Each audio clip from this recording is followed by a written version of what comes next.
ladies and gentlemen, the story you are about to hear is true. The names have been changed to protect the innocent. Dragnet.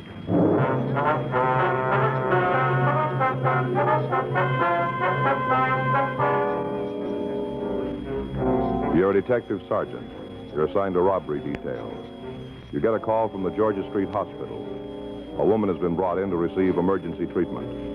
She says she was kidnapped and robbed. Your job? Investigate.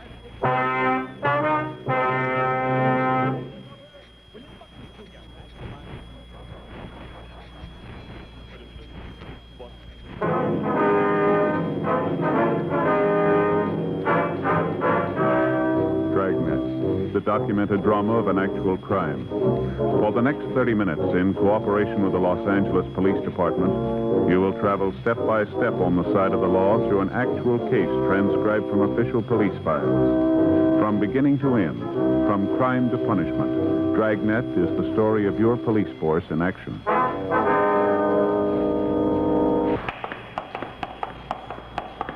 It was Wednesday, February 4th.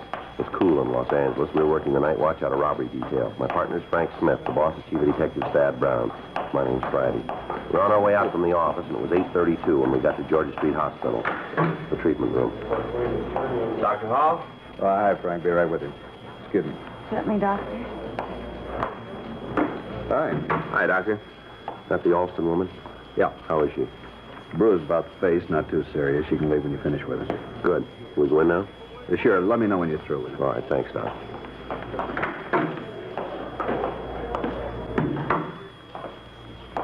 Miss Alston? Yes? We're police officers. This is Frank Smith. My name's Friday. How you do? I do, ma'am. Doctor just told us that you could return home when we finish questioning you, so we'll try not to keep you too long. Thank you. I'm not really hurt much. I was more frightened than anything else. Yes, ma'am. Would you like to tell us what happened now? I stopped at a signal at Washington Boulevard in Normandy, and suddenly the car door opened, and a man jumped in the car. I was scared, and I let out a yell. Mm-hmm. Which door did he open? Well, on the passenger side. He got right in the front seat beside me. All right. He had a knife in his hand. He said not to scream or he'd stab me. Put the knife right against my ribs, right here. Mm-hmm. Then he said to drive straight ahead. I did. We went a couple of blocks, I guess it was, and then he said to stop the car. When I pulled over the curb, another man got in the car, in the back seat. Mm-hmm. The one with the knife told me to get in the back seat. And when I did, he gave the knife to the other man. Then he started to drive. Mm-hmm. And the man in the back took my purse from the front seat and started going through it. I don't know why I did, but I grabbed for it. It was a mistake. Mm-hmm. He slapped me real hard. He said that was just a sample. That I'd get some more if I didn't just sit quiet. He took the money I had in my billfold, and he grabbed my arm. He twisted it so he saw I had a watch on. And I hesitated when he told me to take it off, and then he hit me again. He took your watch, too, did he? Yeah, and my ring, too. Can you give us the serial number on the watch? Yes, I have it written down at home. We need a description of the ring, too. All right. Would you go on, please? I was sure I'd wind up as a picture and a headline in tomorrow's paper, one way or the other. How do you mean that? Well, he was driving like a maniac, just breaking all kinds of laws. Yes, ma'am. Then I thought, well, maybe this might be a good thing, his driving like that. I mean, because a police car started chasing us. I could hear the siren, and I thought I saw the red lights flashing. Mm-hmm. I was hoping they'd catch us, but, well, somehow we got away from them. This man took so many chances, and no wonder we didn't smash up sooner. You mean that you did have an accident later on? You don't know about that? No. Well, after he got away from the police car, this man kept driving real crazy and dangerous. Finally, we went down a dead-end street. He put on the brakes, but it was too late, and we smashed into a wall of some kind. Yes. And they got out of the car, and they started running. I started screaming. Mm-hmm. Well, anyhow, some man came out of a building. I told him what had happened, and he called the police and the ambulance. Here I am. Still some shaky, but I'm thankful it wasn't any worse. Can you give us a description of these two men? Well, not much, I'm afraid. That makes me feel pretty stupid, too. What do you mean, ma'am? Well, I'm always doing those observation tests in magazines. I could get real high ratings, and when I'm up against the real thing, I Failed miserably. Can you give us a general idea of their age, their coloring, their height, the way they were dressed? I don't think they were too old. Maybe around 20 so. Mm-hmm. They had dark hair. I can't tell you how tall they were. The only time I saw them standing up was when they ran away from the car. I see. As I remember, the one that drove had on a sport coat, tan color. And the one in the back had on a brown suede jacket. You know, the kind with the knit cuffs and the collar and the waist. That's about all I can remember. I'm sorry. That's all right, Miss Alston. We appreciate the fact you're under a pretty bad strain. I really thought they'd kill me. Yes, ma'am. You remember if they were clean shaven? You mean, did they have mustaches? That's right. No, they didn't. Well, do you remember if either of them had any scars or marks on their faces, anything distinguishing that might help us identify them later? Well, if they did, I didn't see any, but... Well, there was one thing. I don't know if it means anything. Yeah. The one that was driving had a bandage on his thumb. I could see that because he held the steering wheel up near the top. On which hand? The right one. It was all wrapped up, you know, all around, not just adhesive kind. Mm-hmm. I'm sorry I can't give you more information. Nothing make me happier than for you to catch them. Especially the one that kept hitting me, the one in the back seat. Yes, ma'am, we understand. I think he enjoyed it. He grinned when he did it. After I made the mistake of grabbing for my purse. I tried not to give him a reason to hit me again. It didn't help. He just hit me when he felt like it. No reason at all. Really wouldn't have made any difference what you did, ma'am. How do you mean, Mr. Friday? Men like that, Yeah? they don't need a reason.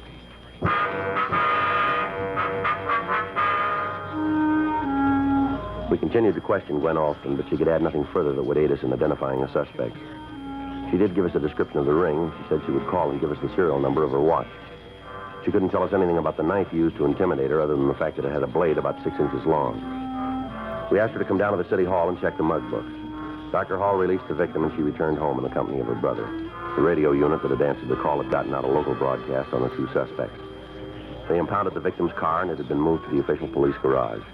9:37 p.m. Frank and I drove over to Wall Street. The crew from Leighton Prince had just finished going over the car.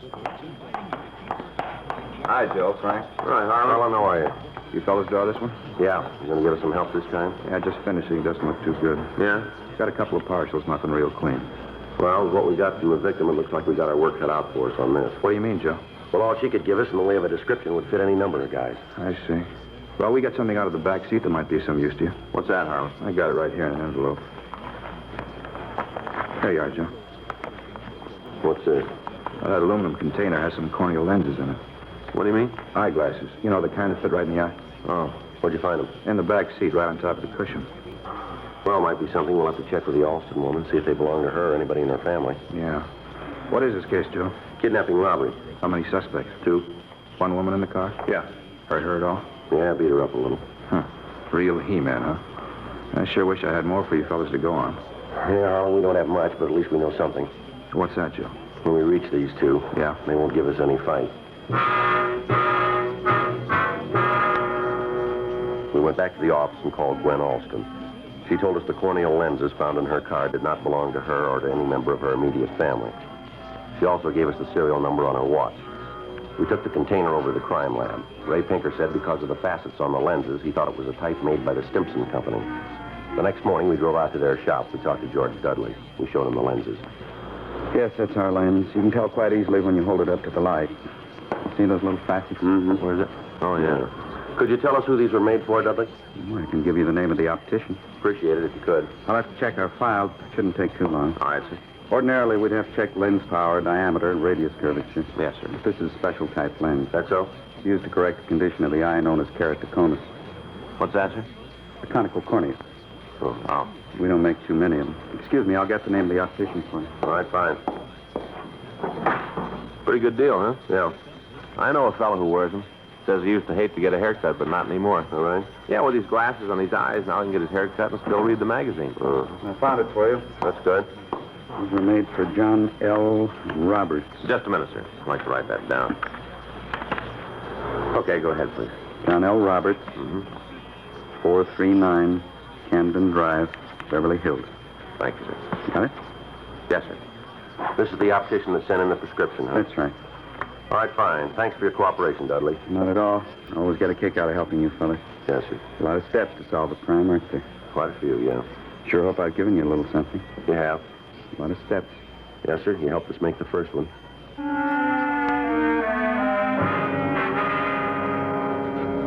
We drove out to Beverly Hills and we talked to John L. Roberts. He checked the prescription number against his files and gave us the name and address of a Robert Brierton as the man he had fitted with the corneal lenses. Frank and I went over to the house on Bedford Street, but there was nobody home. We found out from a neighbor that Brierton worked for a coin machine repair company on Pico Boulevard. We located the concern and the manager showed us where we could find the suspect. 10:13 a.m. Robert Brierton? Is your name Robert Brierton? Yeah? Police officers. It's our identification. Joe Friday? That's right. Frank Smith. Mm-hmm. Hi, Howard. I'd like to ask you some questions. What about? You wear those glasses all the time? Do I what? The glasses you got on, do you wear them for work? Yeah, most of the time. What's this about glasses? You ever wear any other kind? Yeah, why? What kind? Well, how many kinds are there? Why don't you tell us? Well, I don't get this. What am I supposed to have done? You wear another kind of glasses? Isn't that what you said? Yeah? What kind? The corneal lens type. Where are they? I don't know, home, I guess. You're not sure. Look, officers, I don't know what you're after, but if it's something that happened in the last 20 years, you got the wrong guy. Well, if we have, then you got nothing to worry about, have you? That's right, but mistaken identity can be embarrassing. I'd just like to know what I'm supposed to have done. Suppose you tell us about the other glasses, huh? Your corneal lens? Yeah. Well, what do you want to know about them? Like we said before, we want to know where they are. Well, like I said, home. You sure? Yeah? How many pair do you have? One? You wear glasses all the time? Yeah? Can you see without them? Yeah, but not too good. Where were you night before last? At home? How about last night? Same. All night. Right. Can you prove it? Yeah, my wife will tell you that. You can call her on the phone. She'll tell you I didn't leave the house. All right. We'll go out there. You can call her just as well. We'd like to see your other glasses, too. All right. You mind telling me what this is all about? We're investigating a kidnapping and robbery. You think I had something to do with it? We're investigating. Okay, if that's how it is, I got nothing to hide. You want to go right now? That's right. My jacket's right here in the locker. Wait a minute, I'll get it for you. Is this it? Yeah, the brown suede with the net trim.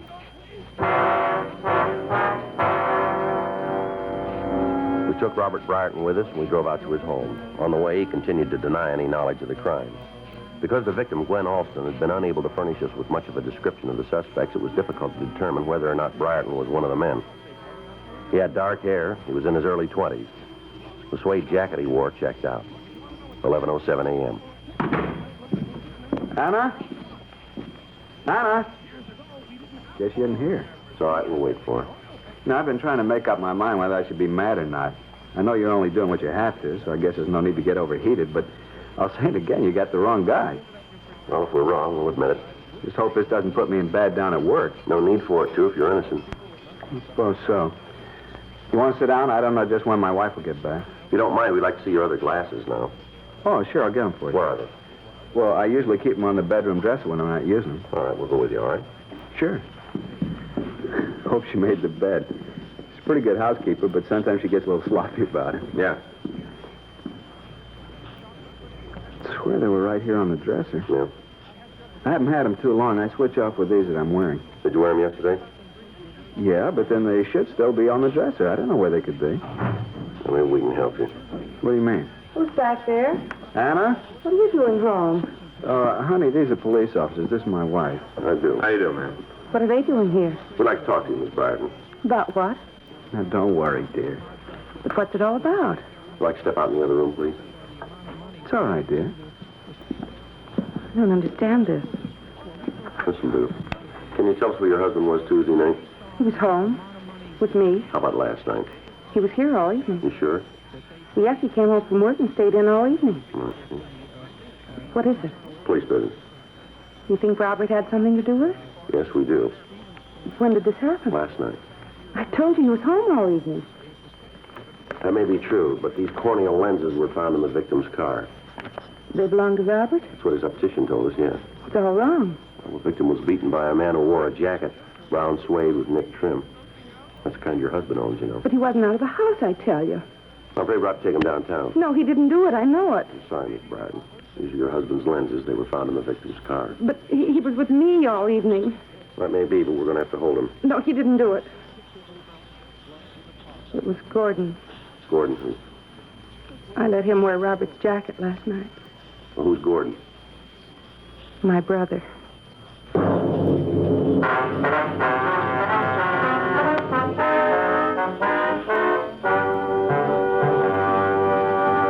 You are listening to Dragnet, the authentic story of your police force in action.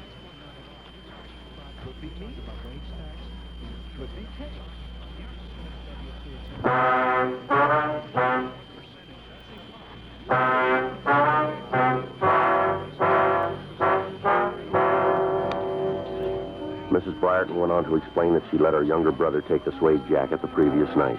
She also told us that the boy was living with them while he attended school. After questioning her further, we learned that Gordon Heading had been in trouble with the police before. We called the office and asked Jack Crowley to check the name and description through R&I. We also asked that if he came up with a record, he'd have Harlan Stahl compare Heading's fingerprints with the parcels found in the victim's car. Frank and I got the address of the school that the boy was attending, and we drove over to see him. We waited in a small office while the school authorities located him. Well, Miss Austin was right about what she told us. What do you mean? Well, she said she couldn't give us a very accurate description. Yeah. She said the ages might be around 20 or so. Mm-hmm. Not many high school students look 20, not even seniors. Yeah, that's true, but according to what the Briartons told us, this could be the boy. Yeah, that's right. Come in.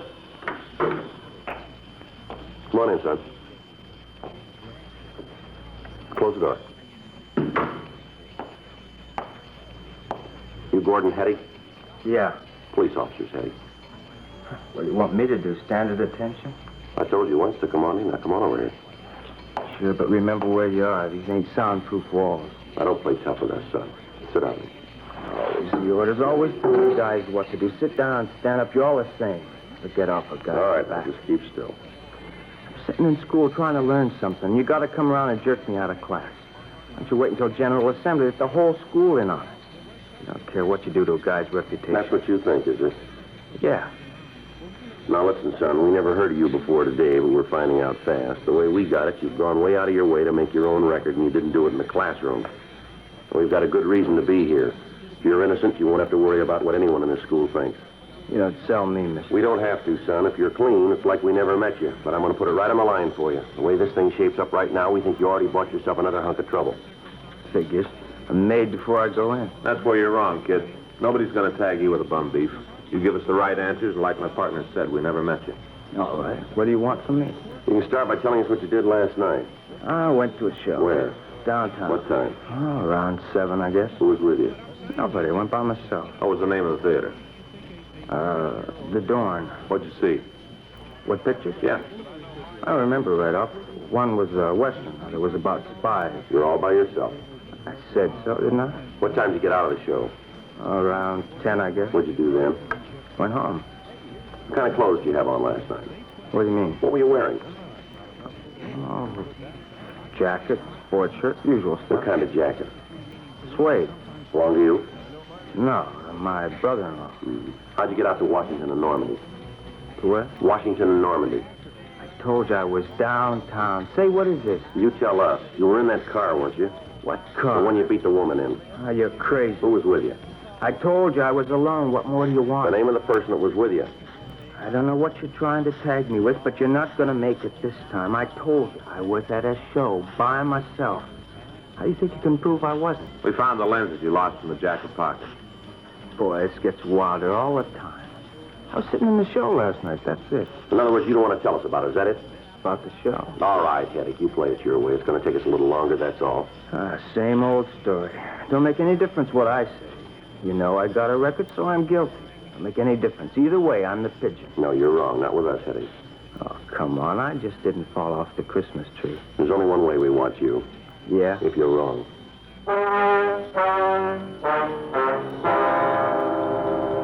We took Gordon Headache to the city hall for further questioning. We called Gwen Alston and asked her to come down and see if she could identify the suspect. Harlan Stahl said the suspect's fingerprints matched the parcels found in the car, but there weren't enough points to build a case on. 2:47 p.m. Frank and I had the suspect brought to the squad room. Why don't you give up? I ain't going to cop out to something I didn't do. We don't expect you to, but we still want to know how a container with your brother-in-law's lenses could be found in the back seat of a victim's car. Now, they were in his jacket, and you wore that jacket. Isn't that right? Don't ask me. I was at the show. Yeah, so you said. Another thing, you guys better treat me pretty good while I'm in here. Yeah? Sure. I'm a kid.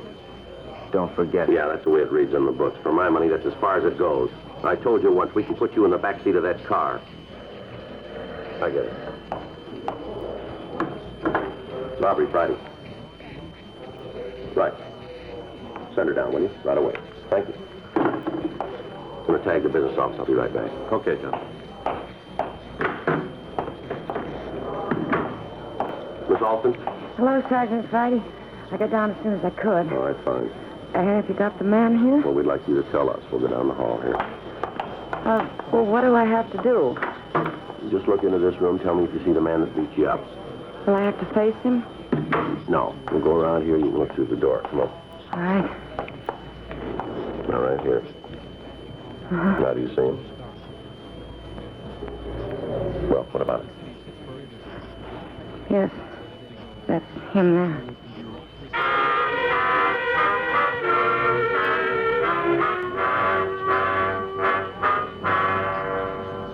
We confronted Gordon Heddick with the fact that he'd been positively identified by the person he had beaten and robbed. He still refused to admit any knowledge of the crime. We booked him on Section 700 Sub-M, robbery. A check was made of the FI cards in an attempt to identify the person who'd been with Heddick the night before. We called Newton, University, and 77th Street divisions. When we checked with Central, a clerk went through the files and found that the suspect had been stopped at 9th and Main Streets at 10 p.m. the previous night. Frank and I went over to the 1st Street station. Is the FI card you wanted, Sergeant? Thank you. Well, here's what we're looking for. Yes? Wasn't alone. A person by the name of John Burko was with him. Officer make a card on him, too? Yeah, I got it here. What about the other guy? Thank you. John Burko, B-E-R-K-O, age 19, 506 Holt Avenue. Yeah. Something else in the back here that checks out. What's that? Notation the officer made. Yeah. Burko's right thumb was bandaged.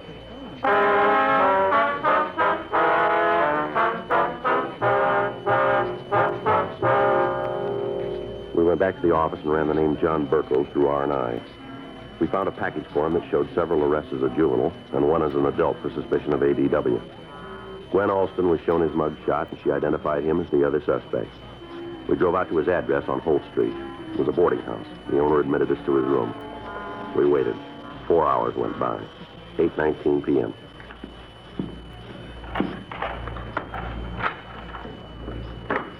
All right, Burko, hold it right there. What? Police officers, get your hands over your head. Come on, move. Sure. Over the door. Come on. Hands up on the door. Fine, now hold it right there. All right. Okay. He's clean, Joe. What's the pitch? Come on, turn around. Put your hands behind your back. All right. Hey, take it easy with my thumb. I think I got blood poison. Yeah. Now, you want to tell me what this is about? A friend of yours sent us over to get you. Says you always work together on everything. She's kind of lonesome without you. Who are you talking about? Heddick. He sent you here. He copped out to you? All right, let's go. What did he say? You figured we're here. That think. Big talk about how he'd never cop out to anything. Never admit nothing. Well, that's the way it is when you get mixed up with young squirts. All right, let's go. Lousy punk.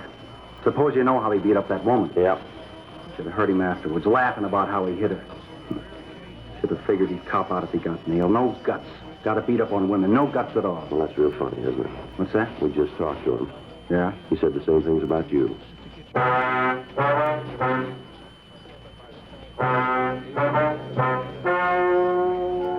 The story you have just heard is true. The names were changed to protect the innocent. On June 9th, trial was held in Department 97, Superior Court of the State of California, in and for the County of Los Angeles. In a moment, the results of that trial. Okay. And if you don't really know that Joe made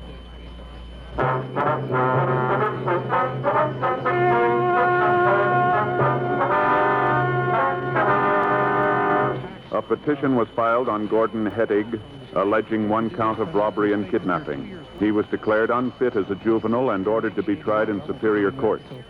Gordon Jerome Hedig and John Carlton Burkle were tried and convicted of robbery in the first degree, 1 count, and kidnapping for the purpose of robbery. Robbery in the first degree is punishable by imprisonment for a period of not less than 5 years. Kidnapping for the purpose of robbery with bodily harm is punishable by imprisonment in the state penitentiary for life without possibility of parole.